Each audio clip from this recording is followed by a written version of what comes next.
poppin', y'all? It is your boy Guard E3, and welcome to Coffee and Sports, the morning show. Of course, joining us just like every morning, he is the pillar of the morning show. He is Mo Betta. How you doing, Mo? Hey, what's good, Brett? Will, welcome, chat. Let's get it. Alrighty, and of course, joining us this fine morning, he is the host of the Sports Report, William Morgan. How you doing, sir? How you doing today, fellas? Host of the Sports Report and the King of Late Night. How y'all doing? That's what's up. Hey, fair enough. I do like them late nights, so. Alrighty. Well, we got a lot to talk about today. I mean, probably just start off with the NBA. We have a couple of games announced. They announced the Christmas Day slate. They announced the MLK Day slate, and the opening night slate. So why don't we start with the opening night slate? Apparently, cool. We are starting out the season with Houston and Oklahoma City, and Golden State against the Lakers. So, scale of 1 to 10, how excited are you guys for those games? Oh, I'm here for it. Good morning, Jerry. How you doing? Good morning, Jerry. What's up, Key? What's going on? Kyle, what's going on, all? Look, I'm excited for those games. I do want to see the new look Lakers. Excited to see what Houston could do because of the addition of KD. And I want to see the continued development of Ausar Thompson. So I'm excited. Like I told Mo, I'm not ready to anoint Houston just yet. I'm not ready to do it. I want to see them boys go out there and actually do the thing before I give them any type of anointing per se. I'm not ready to put the crown on their head just yet. No, I agree. I have as many questions as you do because I think KD serves a need in Houston. They didn't have a closer. Nope. He's built his reputation on being one of the great closers. If he can give them that, then Houston is going to be a legitimate threat in the West. But do I think that makes them the front runners in the West? I think the front runners in the West are the defending champions until somebody proves otherwise. Yep, I agree. Hey, you know what? They may as well throw in Philly on opening night. That might be the one night we see them all healthy together. Maybe. Well, until the end of the game, like somebody's going down. Boy, I wonder if you're gonna get Joel Embiid. I'm not playing back-to-backs. Not this season, no. I'm not playing back-to-backs. Speaking of which, did anybody see NBA.com? And Brett probably, because Brett stays on top of stuff like this. So NBA.com did the 10 best players in the Western Conference. This is who they project to be the top 10 best players in the West. Did anybody see that list? I didn't. Yeah, I actually did not. I saw the East version, but I didn't see the West version. I thought the West was interesting only in that when you have to preface your rankings by saying taking injuries out of it, then your rankings are already flawed. So if you've got Anthony Davis and Kawhi Leonard in your top 10 and you have to preface it with taking injuries, you can't take injuries out of it because the history of both players say they're going to miss time. What did So I would have had Devin Booker in the top 10. I thought it was shocking that Devin Booker wasn't in the top 10. All right, here we go. Here's the list that Mo's talking about. We got, all right, Jokic. All right, yep. I'll take Jokic. SGA, valid. Anthony Edwards. Okay. Yep. Luka on Ozempic. Okay, fair enough. Steph Curry. AD. KD. Yeah. Okay. Kawhi Leonard. LeBron James. And Wemby. Okay. You're mad as hell right now. Yeah, LeBron done made it on that list, girl. LeBron made it. Oh. You know, I You know what? LeBron he should be on the list more than AD or Kawhi. I agree with that because 9 times out of 10 he's gonna play over 75 games. 9 times out of 10. Right. So he does have availability. His numbers are consistent. Mhm. And he's still playing at a high level. I'm not Right. saying that Kawhi or AD doesn't play at a high level. I'm saying they're not available to play a lot of times at a high level. Kawhi Leonard's getting ready to be 34 years old. He's the best player and probably the oldest team in basketball. What are the odds that multiple players on that Clippers team doesn't miss at least 15 to 20 games, including Kawhi Leonard? Like, Right. if you're going to take the betting odd that Kawhi Leonard is going to play 65 games this season, I'm taking the under big time. That's the ARP of the NBA. That's exactly what that is. Brett, if you were going to replace somebody on that list, what 2 players would you replace? I'd probably replace Kawhi just because I don't think he'll be healthy enough for it to really matter, and Anthony Davis as well. Because once again, I don't think he'll be.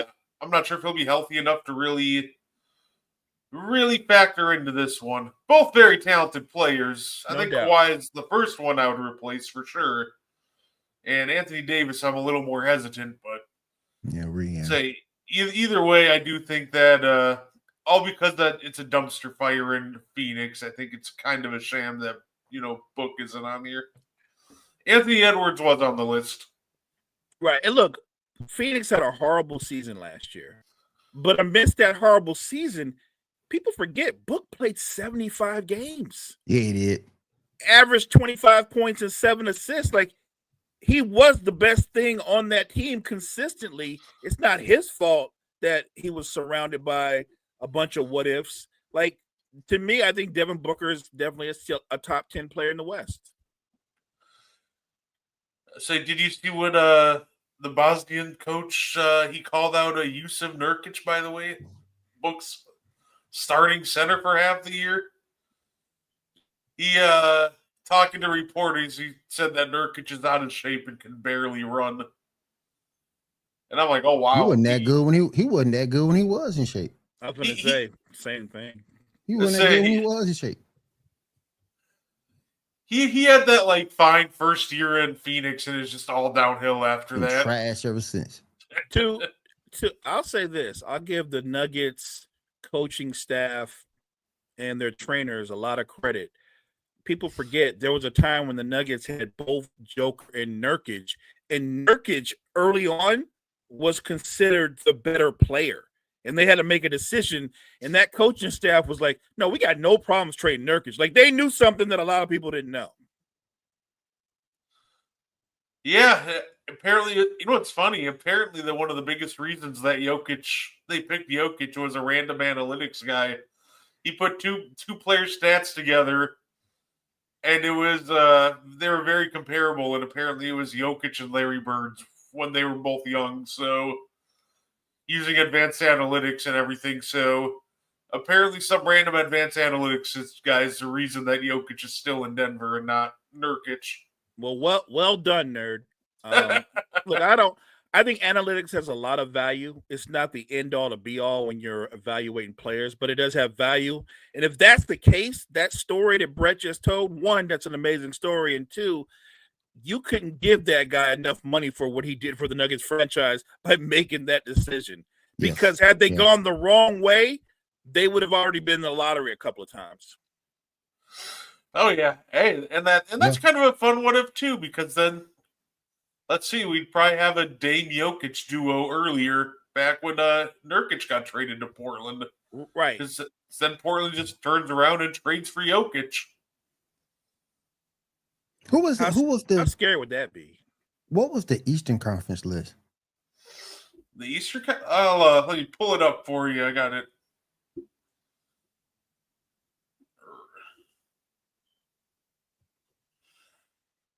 I remember. Let's see. Remember, Giannis was on there. I just can't remember if like Embiid was on there. Well, granted, if it's health permitting, then he absolutely was on there. There we go. It's loading up for you. Okay. So I'm sure Brunson's on there. Giannis is on there. Those are easy ones. Yeah. Yep. Donovan Mitchell. D. Mitch is gone. Tatum's out of the equation. Halliburton's out of the equation. So my guess, my boy Cade Cunningham would be on there. Trae Young? Trae Young would be on there, right? Caden Bancaro. Okay, Yep. that's definitely. There's Yeah. Joel Embiid, Evan Mobley, Jaylen Brown, Karl Anthony Towns, and Trae Young. Yeah, I'm taking Embiid off. He's in the Big time taking him off. same category as Kawhi and AD availability. Yep. By the way, did you guys see the debate raging on Twitter with who would you rather build the team around, Trae Young or Derek White? Listen, I just got to throw this out there. I love great two-way players on championship teams. At the bright side, that doesn't mean they're all guys you build your team around, like Trae Right. Young has been able to do. Like Right. Derek White is the first option. Yeah, the Hawks have already been in the lottery multiple times. I like Derek White, but do too. I like him as a piece playing alongside a superstar. Right. If he's your best player, you're not Well, in the playoffs. You're not a contender. So I get how people go, well, he's better than Trae Young. Trae Young has the responsibility of being the centerpiece, the franchise player. That's something Derek White, as much as I like him, will never have. So he's free to play elite defense and be able to be a catch and shoot guy. But they're not the same. They're not built the same. If you switch them out right now, Atlanta might make the playoffs or they might make the lottery. I do love Derek White, though. He's a great teammate, knows his role, knows his responsibilities. Agreed. I love Derek White. But as a number one, no, that doesn't work. Yeah, that's a crazy argument going on Twitter. Wow. That's an argument? Yeah, no, there Wow. were legitimately people saying that Derek White would be a better number one option than Trae Young, and I was like, no. No. But he's a great complimentary piece. I'll give him that. Absolutely a winning player. I think there's great value in players like Derek White, Drew Holiday. Those are winning players, but they can't be your centerpiece guys. Right. I don't even think Derek White could be the second best player on a title winning team. I think the role that he is on the Celtics, I believe he's the third or fourth best player, but that's about where he should be. Yep. Anything more than that, then you're pushing the envelope. And this is not to kill Derek White. Like I said, I'm a huge fan, but you're trying to put a guy who's a complimentary player up against a guy that literally has to carry his franchise. They don't have the same responsibilities. Nope. Look, I'm not a huge John Morant fan. But you know what I'm not going to say? I'm going to let Memphis would be so much better off with Derek White. I don't believe that. I'm not a huge Trae Young fan, but to go back what Mo was saying, he is carrying the responsibility of the franchise. So I get it.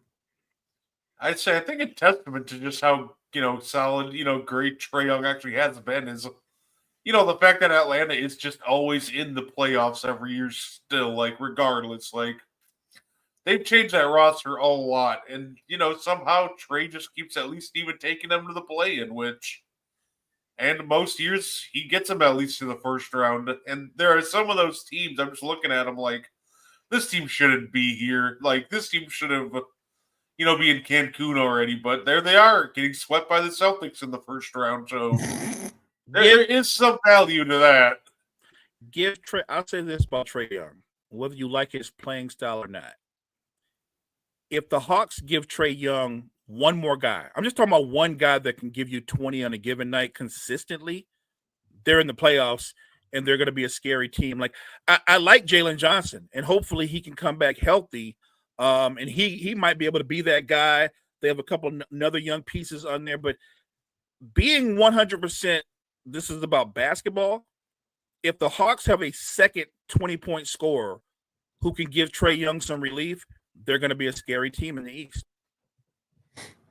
Kyle says he started the debate. Yeah, you know what? Tracks. Kyle's wild.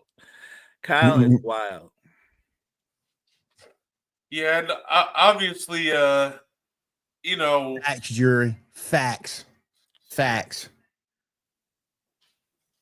I think That's the so biggest, true. I'd say, I think you more so with Trey Young, you got to give him more guys that can operate off the ball better. Facts. You're looking at I think that was the biggest problem with him and DeJounte because DeJounte also doesn't really move off the ball, and No. Trey Young isn't good off the ball. So I think you got to, like, if you want to give him, like, almost like a second 20 a game score, I think it's a great idea, but you have to make sure that's somebody who's comfortable playing off the ball, kind of like how, prime, like, Paul George was perfectly fine being Indiana off the Paul ball for a George. long stretch. Exactly, like Indiana Indiana or Paul Oklahoma George. City. Like, Yep. But if you look at the short sample size they had with Jalen Johnson was that he moved well off the ball. He cut back door. He wasn't somebody that just camped out at the 3-point line and waited for the ball to come to him. So the thing that people forget about Trey Young, again, whether you like his playing style or not, Brett, you pointed this out. He creates so many open looks for players. Now, it's not on him. He can't make them make the shots. Right. But he's actually a terrific creator for teammates.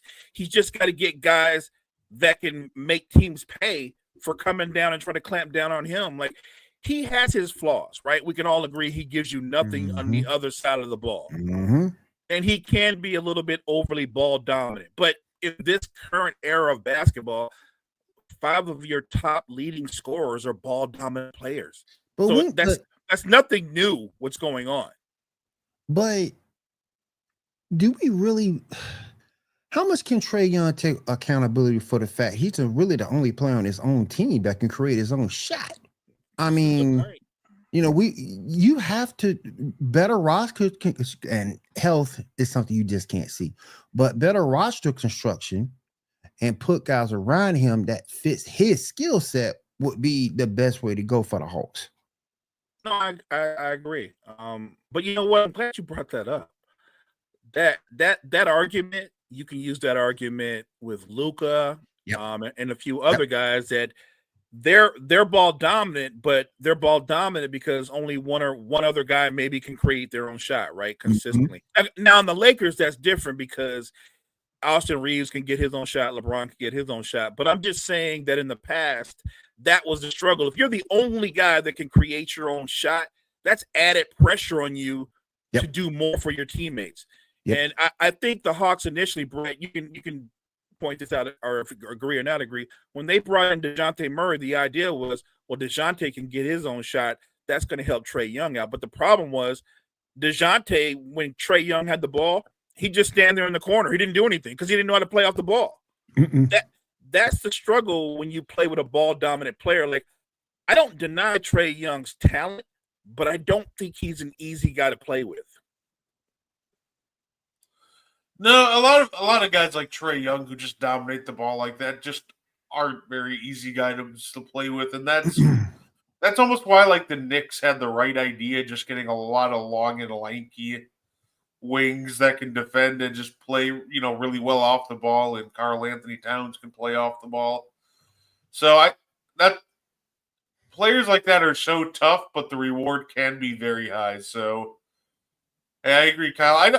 I don't think Trey Young's going to be the number one on a championship team, but I give him credit where credit's due. He's carried a lot of random rosters to the playoffs. 100%. On that, we will agree. There are a lot of great ball-dominant players, but when you really break them down, could they be the best player in the championship team? No, I don't think Trey Young is going to lead you to an NBA Finals berth. That said, look at the Knicks. I'm glad you brought them up. They do it in different ways, but Jalen Brunson's a ball-dominant player too. Yep. Brunson's he's as ball-dominant as Trey Young is, even though they do it differently. So the question is, if you don't believe Trey Young can be the best player on a title-winning team, does that apply to Jalen Brunson as well? Now that's an argument. That's a debate. I'd say I don't think Trey Young will ever be the number. I mean, not Trey Young. I don't think Jalen Brunson will ever be the number one on a championship winning team. But I definitely think that I definitely think he has a chance. But I don't think he ever gets it done in New York. My problem is his size. I mean, at least you got with Brunson, you got a little bit of bolt behind him. Can take a little bit of punishment, but Trey is short and lean, so to Yeah. speak. There's really no muscle on him, and he already look. We already know on the other end of the back, on the other side of the floor, he's not giving you any type of defensive productivity whatsoever. We already know this. So, he's small, he's slender. Offensively, it has to be his ticket for him to be successful. It has to be. Well, with Jalen Brunson, he's built like Ronnie Lott, so he's good to go. Like, Oh yeah. Oh yeah. like he gives as good as he gets. Oh yeah. But look, yeah, this is not to rain on any Knicks fans parade because I think Jalen Brunson is sensational, especially where he came from. People forget that he was a second round pick. That is wild. That's wild. But I agree with Brett. I think Jalen Brunson can absolutely help you win a title. I'm one of those people that I don't know if he can be the best player on a title winning team. I don't know because I think a lot of, even though I think in a lot of ways the same things that we apply to Trae Young. I don't know why Trae Young gets more criticism, but let's keep it a buck. As much as we all love Jalen Brunson, he's not a great defender either. Nope. Like he's not a plus defender either. So Nope. they're very similar, and yet one gets a lot more criticism than the other. Yeah, it's funny too. I think half the problem with the Knicks just isn't even Jalen Brunson.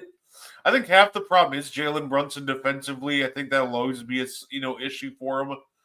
But I think the problem, like as great as it is offensively pairing Jalen Brunson and Cat, they also really can't play together in clutch time 90% of the time because, well, we saw every single series. So what would teams do? They're just targeting, Brunson and Cat in the pick and roll. And it worked marvelously. Like, teams were absolutely obliterating the Knicks when that would happen. So I think it'll be interesting. We'll see if Mike Brown's able to, I guess, find a scheme that can, fit them both better.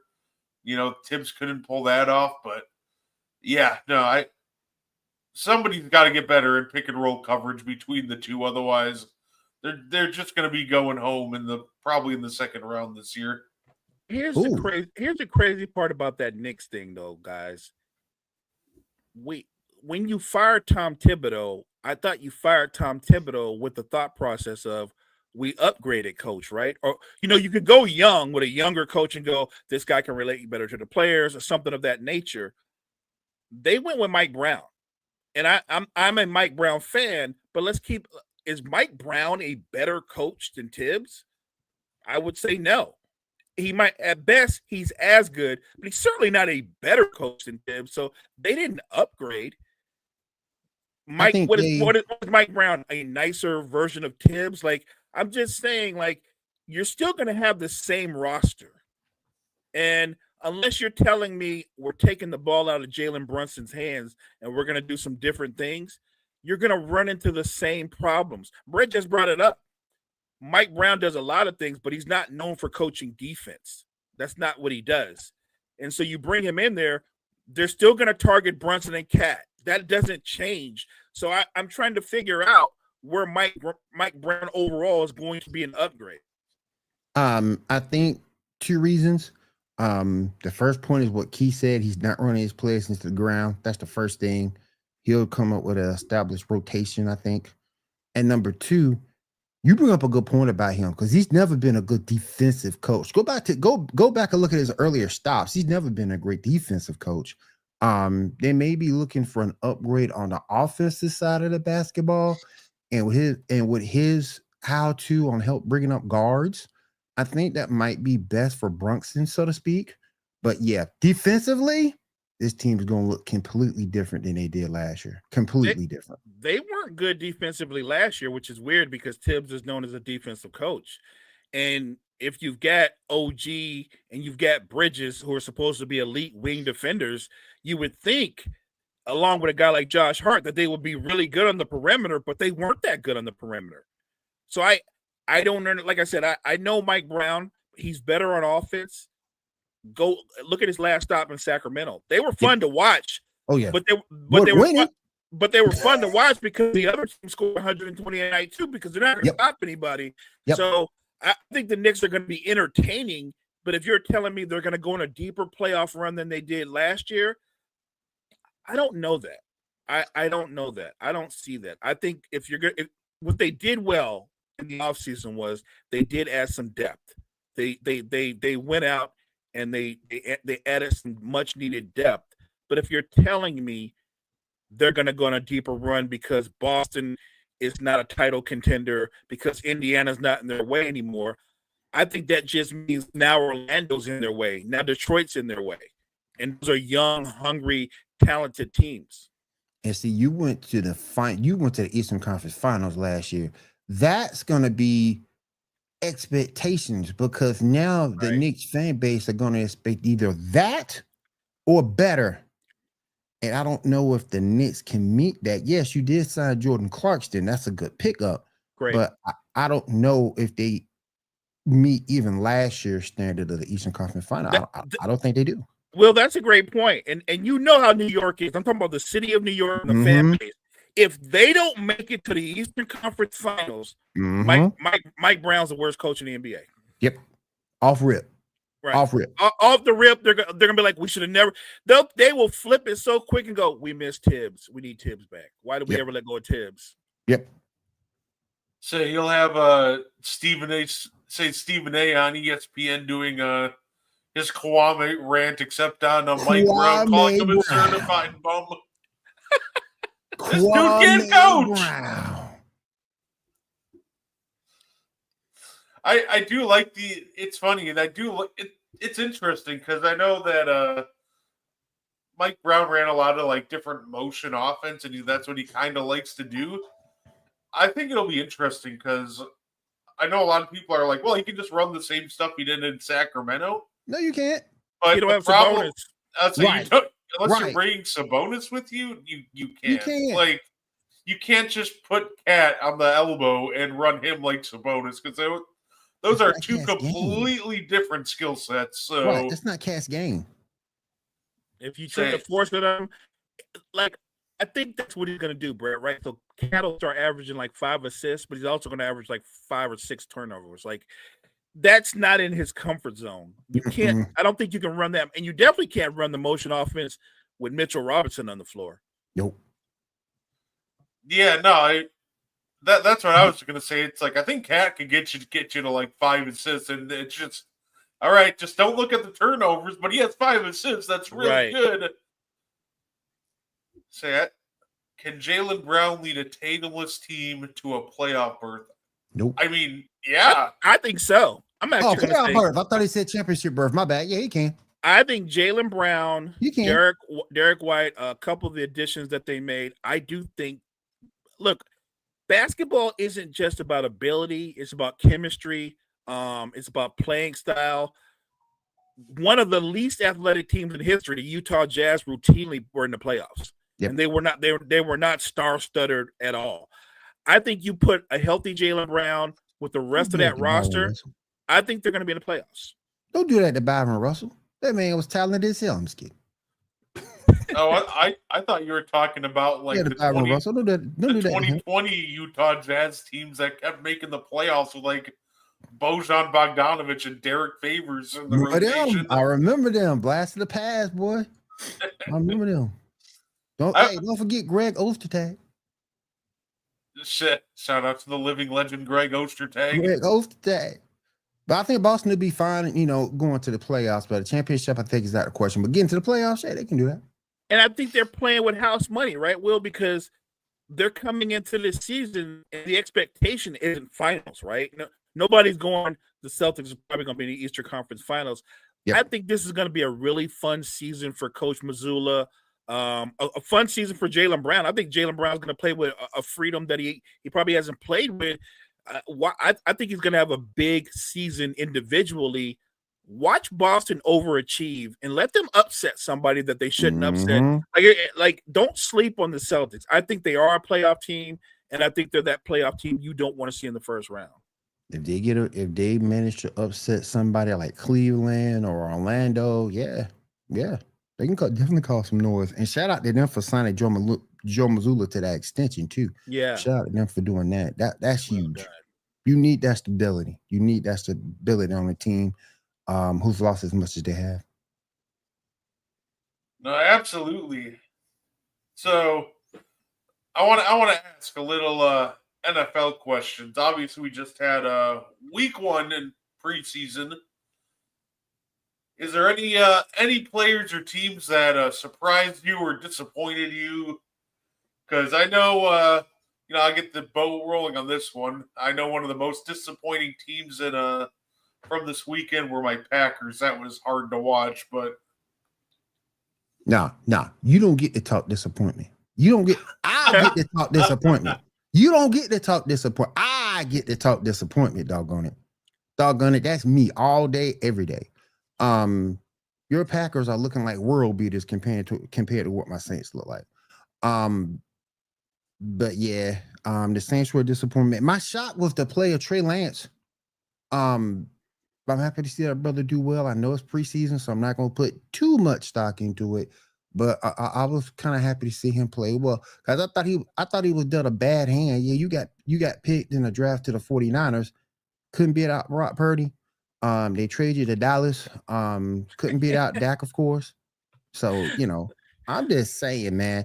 I think it's good to see him do well. Like I say, it's preseason, so I'm not going to put too much stock into it. But yeah, I'm kind of happy to see him do a little something. And of course, I'm happy to see Shador. I think you should be happy for Trey Lance, but let's be fair. Him not being able to beat out the last guy picked in the draft, that's about him. It is. You couldn't beat out a guy that y'all drafted where you was like, don't worry about Purdy, he'll be gone after week 1. Like, he was the last player picked in the draft. Yep, you're right. You're right. Like you couldn't beat that guy out. Yep. That's about you. Look, Trey Lance should have never been drafted as high as he did. The only reason John Lynch still has a job is because Brock Purdy came out of nowhere. Yep. That saved John Lynch because the Trey Lance situation was that bad. Look, I don't root against guys like Trey Lance. I think it's a great sports story if he's able to turn things around and become a legitimate contributor on an NFL team. I root for stories like that. Yep. So to me, I look at your Saints more like this, Will. Because you have a lot of young players. To me, this is a great season for development. It's a developmental year, right? You're gonna find out the young players going forward that are going to be part of your franchise, and you're gonna find out who's the dead weight that you guys need to let go of. Oh yeah. Hey, listen. Say Tyler Shuck did have like a 50-yard touchdown pass. Yeah, but he also threw a pick 6. You know what? Yeah, keep things even. Keep things even. Perfectly balanced as all things should be. And your boy Spencer Rattler looked like a deer in headlights out there. I felt so bad for Jordan Love. Listen, people are like thrashing, Jordan Love because the stat line said 1 for 5. But when you're 1 for 5 with 3 drop passes and the wide receivers look like they hadn't seen a jug machine or a football in their life, like the only receiver that looked like he was ready to play was our first round pick with Golden. Like he looked like he was ready to play. But Golden's gonna be a good one. He's gonna be nasty, Brett. Y'all got a good one. And he's gonna we've already seen injuries in that wide receiver room all last season. He's gonna get a chance to step up and contribute. That's gonna be a bad boy right there. He's got the wow factor, Brett. Like there might be guys that are a little bit more polished or better route runners, but he's the guy that if he catches the ball in space, he's gonna make a lot of people miss and take it to the house. I like the way that the Packers are built too, because you got a good running game, you got a good tight end, Tucker. They got a good team. Defense is decent this year. Offensive line is looking pretty good from what I saw. So yeah, they got a chance to make some noise in that division. I think the Packers win that division. They could. I'm putting it out there. Hot take from Mo. Top take from Mo. Detroit takes a step back. Caleb Williams and company fall flat, Green Bay wins that division outright. They could. They very well could. They very well could. Oh yeah, you know what? I like that.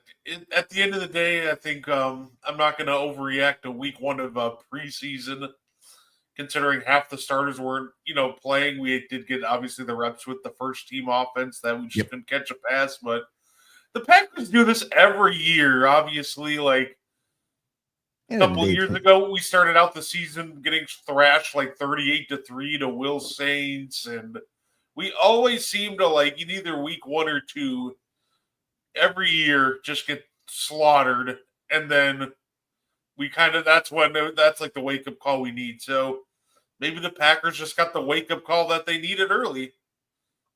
End of the day, it's preseason. Preseason is not for winning or losing, in my opinion. Preseason again is like what Mo was saying. It's about development. See what your young kids got and can build on, and see what they can do to contribute. So at the end of the day, that's what preseason is about. It's like summer league and basketball even. That's even less important in terms of win or losses or winning a championship, because these are young guys. These are young players trying to make an impact. So summer league, I really don't put a whole lot into. Same thing with the NFL preseason, I don't put a whole lot into. Yeah, you're happy for Shedeur and everything that he did, but let's see if he can build upon that games 2, 3, and the rest of the season. Agreed. I don't care about the wins and losses in the preseason. I'm caring about that 5th round or 6th round pick who is playing better than the 2nd or 3rd round pick. Yep. But who might actually contribute to your team immediately. Though that's what the preseason is about to me. Who can play? Who can contribute? Do I hang on to this 11-year veteran, or is this rookie who I should roll with right now? Like, that's what it comes down to. Those kind of competitions. That's what makes me excited about preseason football. Oh, and more importantly, nobody getting hurt. No injury. Oh yeah. Jerry, I'm still trying to figure out what is with you and this Ravens hate. I'm still trying to figure that out. Why do you hate the Ravens? Hey, you know what? I think we should do the opposite. We should absolutely overreact preseason. Listen, Tanner McKee and Darius Cooper are the next Joe Montana and Jerry Rice. Don't let anybody tell you otherwise. Hey, look here. I told Gene yesterday I'll take Tanner McKee over anybody the Saints got right now. Let's go. Will is not optimistic about this season. Heck no. We might get 3 games. I'd say they're gonna win like 5 games, and we'll be like, well, that's like 4 more wins than I had to beg for. So good season, guys. Yeah. 5 games, that's a successful season. Yeah, they say hey, what about man? Hey. Dad, good me what the Hornets ain't doing. Man, get out of here. With that roster? No. Well, the first thing the Hornets need to do is have LaMelo Ball stop being a part-time player. Facts. That man just keeps using all his vacation days early. I got my Chris. What's up, Chris? What's going on, man? What's good, Chris? What's going on? I will say that I do think that this Giants, the one team I was really looking at was the Giants. Maybe because I was really excited to see Abdul Carter, who played 6 snaps, and yeah, that kid's a freak of nature. He was going up against the starting left tackle and Deion Dawkins, and he was just absolutely bodying Deion, like with a full array of like nice little crossover inside to beat him on the first rep. And stop it, Cal. Stop. Next, he tried to play inside, and Abdul Carter just bend it around the corner. Like that kid's a freak of nature. And this Giants team, I would be so much higher on them if they didn't have the worst schedule in the NFL. I'm excited to see that front 7, though. Yeah, that's what I'm excited for. That's gonna be a lot of fun. They're gonna cause a lot of havoc. Oh yeah. That team, that won't be no gimme. That secondary might not be that great, but that front 7. Whew. If the offense can at least put together a drive or 2 here and there, then I agree with you guys about the defense. Look, you can have the greatest defense on earth, but if they play that too many snaps, even Right. the best defense eventually cracks and breaks. The offense doesn't have to be an elite offense, but it does have to be a competent offense. Right. And I worry about the Giants that over the course of this season, you're going to see all of their quarterbacks. And if you see all of their quarterbacks, that's not a good sign, right? That's a bad thing. Oh, that's the one thing I was disappointed in the preseason watching the Giants. No Russ Moon balls. That first drive was literally him just checking it down to Tyrone Tracy every single chance he got.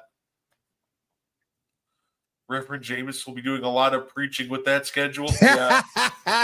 You got but hold on now. Hold on. We hadn't talked about Malik Neighbors yet. Hold up now. I like Malik. I think Malik Neighbors is great. Now you just got to get the franchise quarterback to pair with him. Yep. And to his credit, Jackson Dart looked really good against the Bills. He did. And here's the thing that makes me upset, because it was being reported the Saints was going to pick him up before the Giants did. Listen, New Orleans, you do realize you can possibly move up to get the player that you want. You do realize that, right? You do realize that, right? Yeah. You could have moved up to get the player that you want. You just didn't want to give up compensation to move up for that player. Yeah, because the last time they did that, they ended up with Marcus Davenport. Woo! And you see how that worked out. That's a good point. They did move up to get him. Yeah, the only reason I remember that is I believe that was the year that we drafted Jair, because we moved back, gave you guys the pick for Davenport. Yep. Then we picked like Jair at 19. It's the picks you make or don't make that can make or break a front office. I will say this. Let me ask you guys this question. We already know what the Giants ownership, with the mandate they gave Daboll: make the playoffs or you fired. I mean, that's pretty cut and dry. Playoffs or fired. Yep. Let's say the offense is better than people think. The defense lives up to the expectations, but they win 8 games, and maybe they lose a couple of other really close games.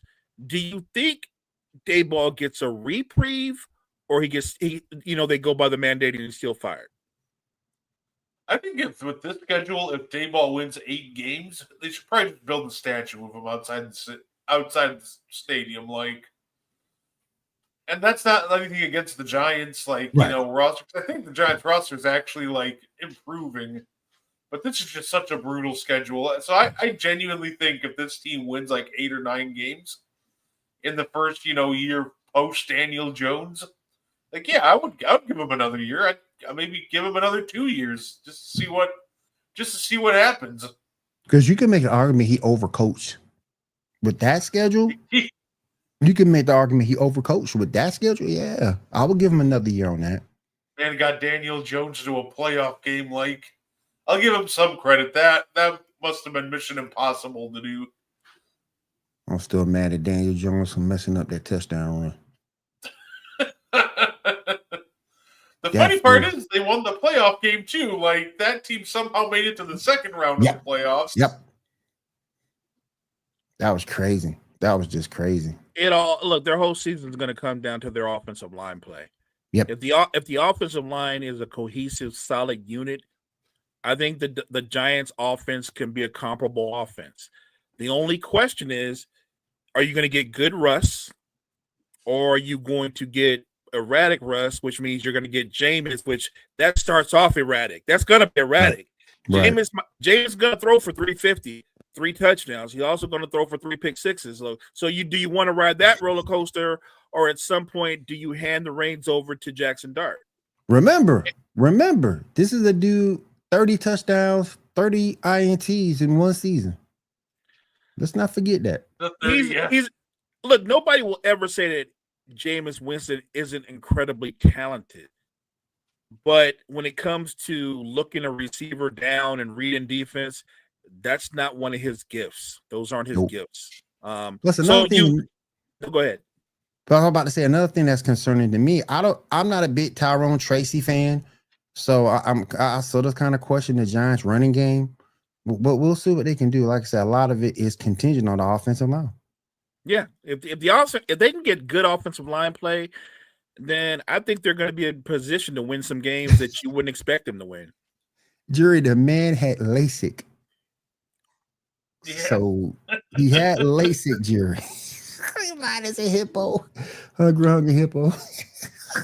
Say, and the Colts, by the Jury, way, see me this morning. and yes, the Colts absolutely do have a problem.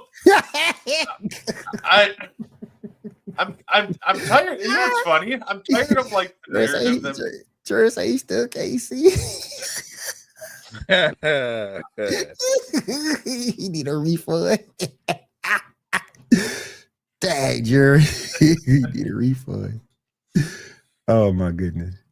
you know what's funny about like the Colts? I'm kind of tired of seeing this narrative. Like a lot of people are trying to put Anthony Richardson getting knocked out on the offensive line.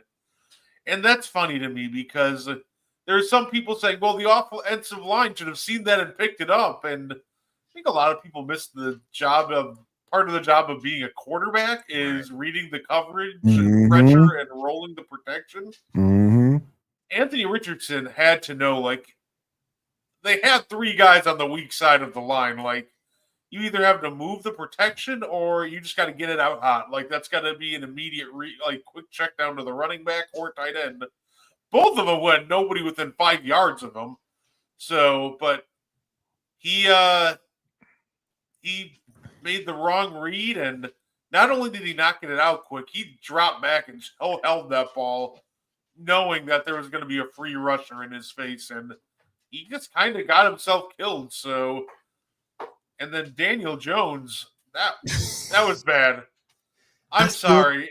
It's like year 27, and you still are staring down your old first read. Like, that's crazy. I still think though with Anthony Richardson, and it's where I agree with Gene. I don't think he's a very good quarterback. I think his claim to fame could be as a gadget guy, kind of like the Taysom Hill role, somewhat, because he is athletic. He has good speed. But as far as a quarterback, let's just end this experiment because he's terrible. Yeah, I don't think he could even be Taysom Hill because Taysom Hill actually has running back instincts. Anthony Richardson runs straight up. He runs upright.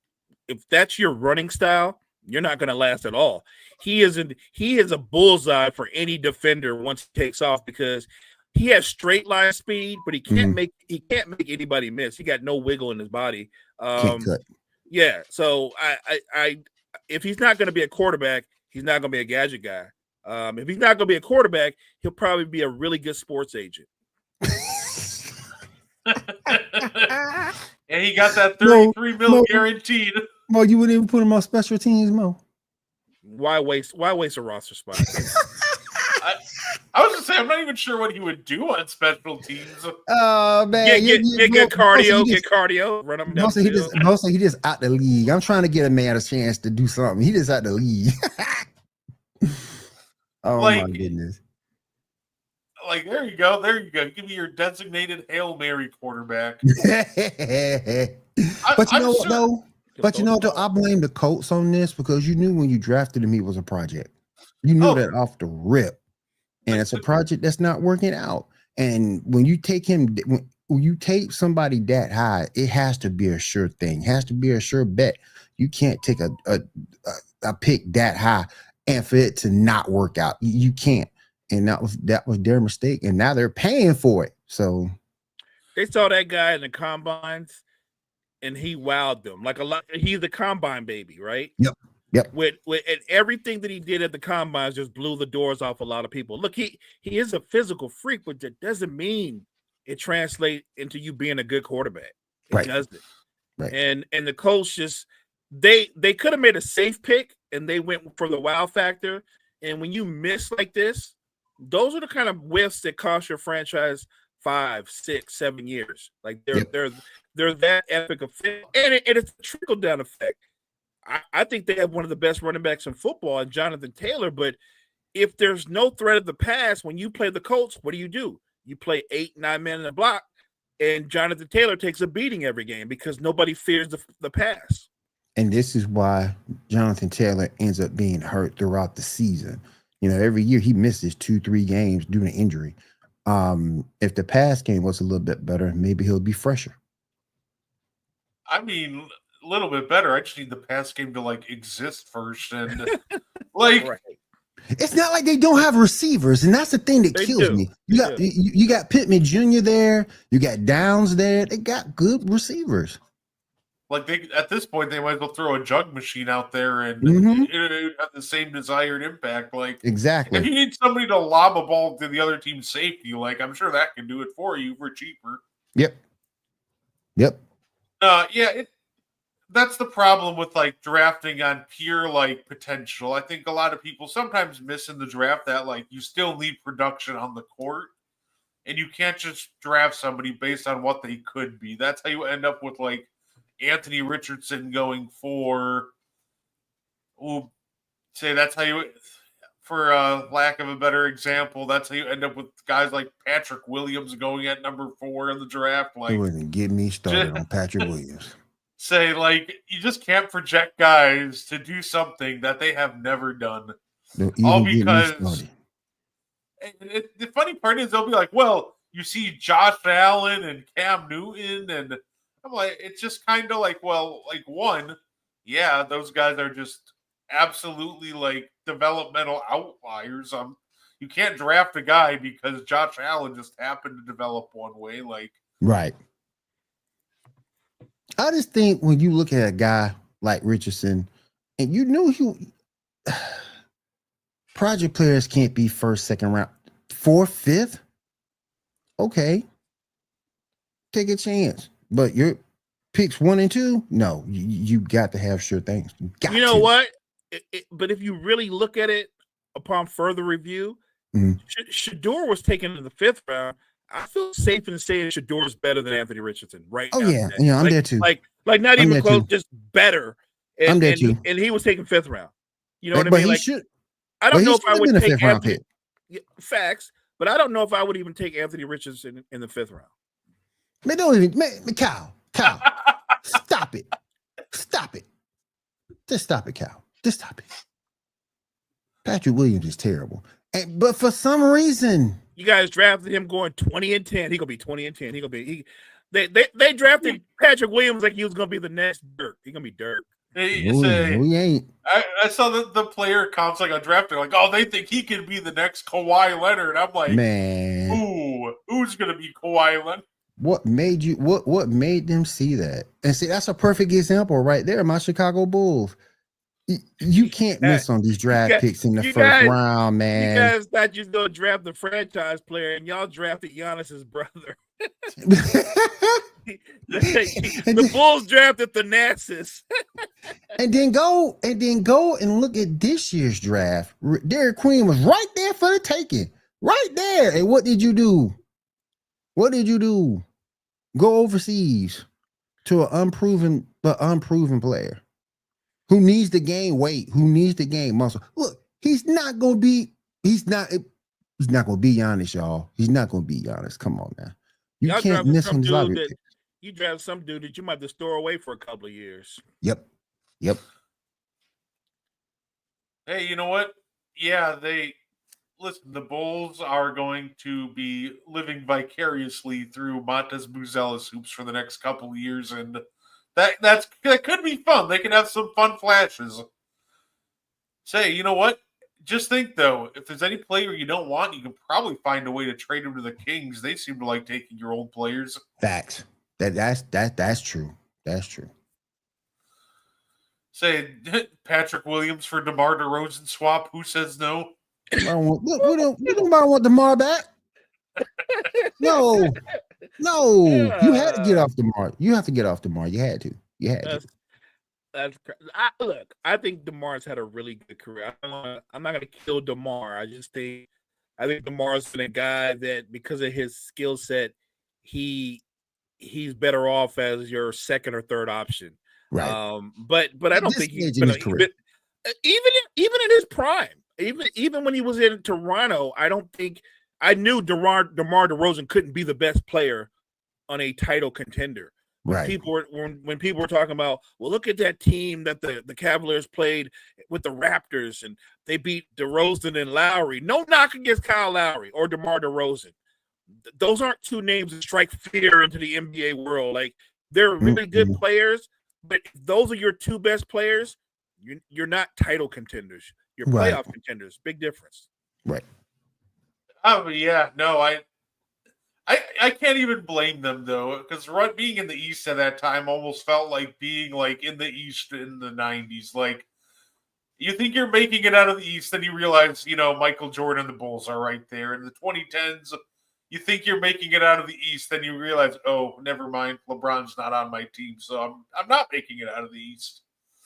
I don't even think they thought they were making it out of the East. Like, I don't know if you guys remember this. There was one series they were playing the Cavaliers, and in between games, they benched DeRozan because he mentally he checked out. I mean, look, again, I get it. LeBron's, you're not taking that guy out, not in his prime, especially in the East. I look at where DeMar's coming in his career. He's been a really good player for a really long time. It's funny because I would say that DeMar's career, it's probably on the same plane as Joe Johnson's career. Very good players, successful players. I don't know if either one of them get into the Hall of Fame. If off the top of my head, I would say no. Joe would be a push. I think he'll be a push. He was good, but he wasn't great, and I think that's the thing that'll hold him back. Both of them, both of them very good. Joe will be that guy that if he does make it, it'll be like his last year on the ballot. They'll be like, yeah, you know what, we'll put this guy in. I love ISO Joe. One of the few players I think him and Tom Chambers are the only two players that have scored 20,000 that aren't in the Hall of Fame. So that's criminal in Tom's case, though. That's criminal. So you're saying when Joe gets in, they're gonna go accepting for Joe as his grandkids. Pretty much. Oh man. So I would say, well, yeah. We were talking about it yesterday in a different chat too. We were debating how many different teams retire Kevin Durant's jersey. I think that's a interesting one. Is it just the two? Because I'm guessing, the Thunder eventually retire his along with Golden State. I would agree with those two. Yeah. Stop right there. Stop there. You're not getting retired in Brooklyn, and you're not getting retired in Phoenix. You're getting forgotten about in Phoenix. You're getting forgotten about in Phoenix. Yeah. And depending on what he does in Houston, same. He would have to win a title in Houston. Anything short of that, they're not going to retire his number. Oh yeah. No, absolutely. It's funny. I didn't realize how passionate some Thunder fans are still like about the decision. Because we were talking about that, and we had a Thunder fan in the chat, and he was going, "Man, we should retire KD's number." I'm like, guys, you retire Nick Collison's number. Like, it's gonna happen. Brother Nick. They're still mad that he left, right? Yeah, and I'm just like, dude, that was a decade ago. Like, there's no way you're still that mad over like that. But he did leave for a good reason. He said he wanted to win a title. I don't think he and Russ were going to win a title together. I'm not saying he had to go to Golden State, but he wasn't going to win a title where he was. Yeah, I don't think that team would have won either. I really don't. I don't think that team would have won. Sam Presti was really bad at team building during those years. Ironically, like, he was nailing the draft, but then he would turn around and be like, "Yeah, who are we going to spend money on? Okay, we need Big Perk. We need 100-year-old Thabo Cephalosha, like 37-year-old Derek Fisher." Stop it, Cal. Stop it. Just stop it. After Perk. Oh yeah, man. No, I mean, we talking about the same dude that said Chris Paul is not in his top 10 of point guards. The same dude got a job at ESPN saying this. Blasphemy. Hey, you know what? They might as well retire Perk's number. Listen, it was his locker room, according to him. So Remember, this is coming from the man that averaged 5 points a game. I'm just kidding. I think he averaged more than that. I think he averaged more than that. in the Memory words serves. of KD, our center averaged 2 points and 3 rebounds a game. But hey, you hustle hard, champ. True leader in the locker room. That's all he was there for. One of my favorite things about Perk being on the Thunder is we were at like the tail end of the NBA thinking that you had to give your center a post-up touch a game at least just to reward him. So like you're just watching, you're like, oh, I can't wait to see Russ, I can't wait to see KD, but we're gonna start off the game with a quick post-up for Perk. I'm like, I don't need to see this even once. Please stop this. Yeah, Perk was the Bill Cartwright of the Thunder. Oh, hey, listen, I feel like we should go back to that. Let's give the centers at least a couple post-ups a game to reward them. Although, granted, that's how guys like, the Knicks paid a couple of guys they shouldn't have in the mid-2000s because that happened. Fact. I agree. Oh, man. Hey, it's already been an hour. That was a lot of fun, guys. That went fast. Oh, yeah. That was fun. Say, anything you guys want to add before we get up on audio? Oh, my, not you. I think he just said it all. Oh, yeah. Appreciate the chat. Love the energy from the chat, especially Kyle and Jury. You guys were cooking today. Thank you guys so much for feeding off that energy. Appreciate everybody that's joining us from whatever platform you're joining us on. Make sure you check out all the great content we have at Wire to Wire Network. Wire to Wire Network, we appreciate you guys. Later, guys. Absolutely. And from myself and Peanut, we thank you for tuning in. And we will see you later tonight on the Meaty Boys podcast.